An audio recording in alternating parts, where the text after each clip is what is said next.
Bulan Februari 2012 di New York diadakan pertemuan akbar 15 intelijen negara-negara besar dunia duduk bersama membicarakan siapa calon pemimpin dunia tahun 2020 atas. Mereka kaji dengan mendalam, dengan serius, sesuai dengan kepakaran dan keahlian mereka. Akhirnya mayoritas peserta dari 15 intelijen negara besar dunia ini sepakat mengatakan yang memiliki kemungkinan terbesar memimpin dunia 2020 ke atas adalah khilafah Islamiyah. Allahu Akbar.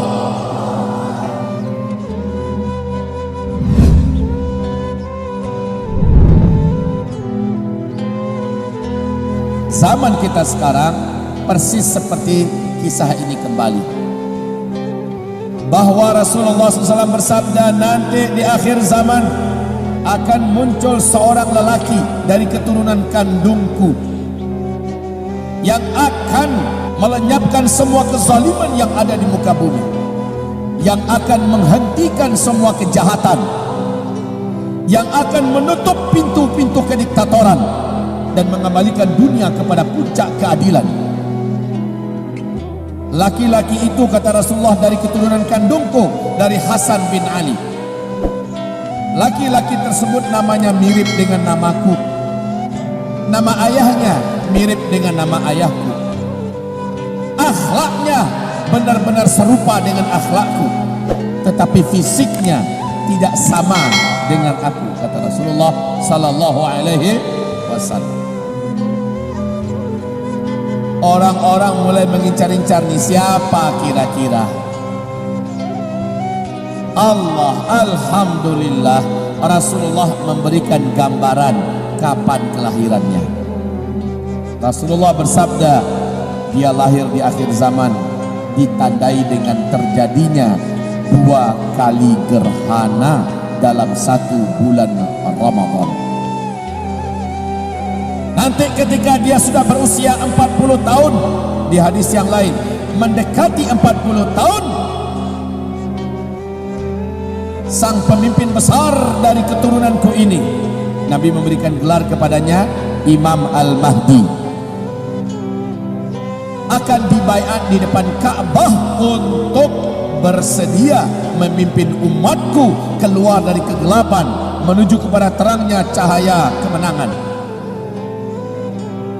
Di usia 40 tahun, di hadis yang lain mendekati 40 tahun. Jadi kelahirannya ditandai dengan terjadinya 2 kali gerhana dalam 1 bulan Ramadan. Kemudian dia dibaiat menjadi Al-Mahdi untuk memimpin umat Islam yang beriman seluruh dunia di depan Ka'bah di usia 40 tahun atau mendekati 40 tahun. Ketahuilah, di Jazirah Arabia seluruh dunia memberitakan tahun 1981 telah terjadi 2 kali gerhana dalam 1 bulan Ramadan 1981 itu. Dan hebatnya 1982 tahun depannya terulang lagi, terjadi lagi 2 kali gerhana dalam 1 bulan Ramadan di Jazirah Arabia. Masya Allah. Maka para ulama-ulama kita, dari ulama-ulama dunia Ahlus Sunnah wal Jamaah, mengatakan bahwa sosok pemimpin terakhir yang akan memenangkan Islam di akhir zaman telah lahir 1981. Secara Masehi, usia sang calon pemimpin besar, pemersatu umat Islam dan pemimpin kita bersama yang akan memenangkan dunia, yang akan memimpin kembali seluruh dunia ini dengan pemerintahan Islam yang penuh dengan keadilan, kesejahteraan dan kemakmuran, usianya sekarang ini sudah 38 tahun lebih. Rasulullah bersabda, dia dibaiat di depan Ka'bah di usia 40 tahun. Di hadis yang lain mendekati usia 40 tahun. Artinya sudah dekat sekali. Betul? Keadaan umat Islam menjelang dibaiatnya Al-Mahdi, kata Rasulullah sallallahu alaihi wasallam, Islam di mana-mana benar-benar dizalimi, diperangi. Kaum muslimin betul-betul tidak dianggap sama sekali, bahkan dibenci, dimusuhi. Lihat Uighur, sekarang ini di Cina, ya Allah. Xinjiang, betul-betul luar biasa penderitaan mereka. Rohingya di Myanmar sana. Lihat keadaan kaum muslimin hari ini di Syria, di Palestina, di Yaman, di Iran. Lihat nasib kaum muslimin di mana-mana, wahai hamba Allah. Dan juga di Indonesia, luar biasa. Tetapi sebentar lagi, insya Allah Ta'ala, Allah akan terbitkan matahari. Cahaya kemenangan sebentar lagi akan muncul. Walaupun musuh-musuh yang sedang berkuasa di timur dan di barat tidak suka dengan kebangkitan Islam, Islam tetap akan bangkit soon, very very soon. Sangat dekat sekali, insya Allah Ta'ala. Dan itu terbukti. Bulan Februari 2012 di New York diadakan pertemuan akbar 15 intelijen negara-negara besar dunia duduk bersama membicarakan siapa calon pemimpin dunia tahun 2020. Dalam pembicaraan itu muncul 4 kandidat yang akan memimpin dunia kelak. Kandidat pertama masih Amerika Serikat. Kandidat kedua Cina. Kandidat ketiga adalah mafia-mafia internasional. Dan kandidat yang keempat khilafah Islamiyah. Mereka mengkaji satu persatu. Amerika Serikat dulu dikaji, masih mungkin tidak, masih sanggup tidak, seberapa kemungkinan Amerika melanjutkan kepemimpinan dunia. Setelah dikaji oleh 15 intelijen negara besar dunia, sepakat seluruhnya mengatakan Amerika mustahil mampu melanjutkan kepemimpinan dunia. Amerika sekarang begitu rapuh, sangat lemah, tidak mungkin Amerika yang akan memimpin dunia 2020 ke atas.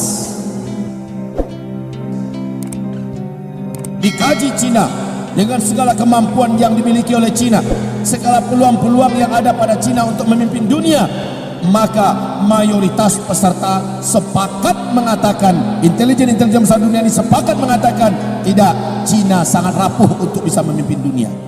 Maka masuk pada opsi yang ketiga, mafia-mafia internasional. Mereka lah yang akan memimpin dunia ke depan. Dikaji kemungkinannya, maka rontok kemungkinan yang ketiga. Lalu yang keempat, opsi keempat, khilafah Islamiyah.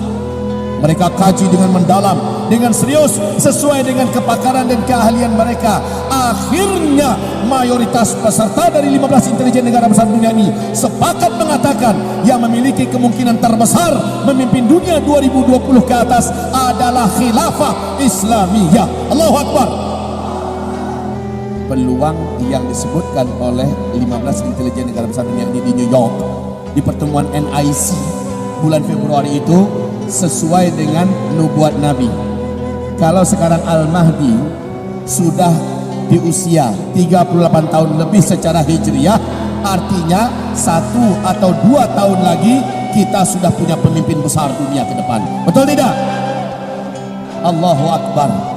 Bergembiralah. Walaupun penjahat-penjahat kebatilan, media semua di tangan mereka saat ini di dunia, militer yang paling hebat-hebat di tangan mereka sekarang di seluruh dunia, teknologi modern peperangan seluruhnya di tangan mereka saat ini, pendidikan, ekonomi, apa saja di tangan mereka, tidak ada masalah. Wong Firaun juga di puncak-puncak kekuasaannya hancur di tangan Musa alaihissalam. Betul tidak? Musa ditolong Allah. Musa saat itu malah sudah nggak ketemu jalan, di depan Laut Merah, di belakang Firaun dan bala tentara siap mencincang-cincang. Mau kemana? Allah belahkan laut, Musa selamat dan kaumnya, Firaun tenggelam, habis. Namrus juga di puncak dijayanya, di puncak kekuatan kekuasaannya, habis oleh Allah Subhanahu wa taala.